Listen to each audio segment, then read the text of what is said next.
Šīs nedēļas plenārsēdē deputāte Ramona Petrāviča no Latvija pirmajā vietā atkārtot jau iesniedz lēmumu projektu par vadlīnijām vēja turbīnu būvniecībai pie apdzīvotām vietām.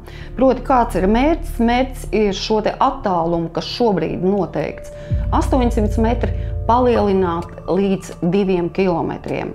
Un tas nav nepamatoti, jo Ramona Petrāviča ir bijusi tikusies ar protestējošiem iedzīvotājiem, kuri nevēlas redzēt pie savām mājām šīs te vēja turbīnas. Šajā gadījumā, jāsaka, diemžēl šis jautājums ar pozīcijas rokām tika atcelts, jeb vienkārši norakts. Visa pozīcija balsoja pret šāda te jautājuma iekļaušanu nākamās sēdes darba kārtībā. Opozīcija balsoja pamatā par. Ko no tā var secināt? Secinājums izdariet paši, kas ir pozīcijā. Jaunā vienotība, progresīvie un Zaļo zemnieku savienība balsoja pret to, lai pie jūsu mājām nebūtu vēja turbīnas redzamas.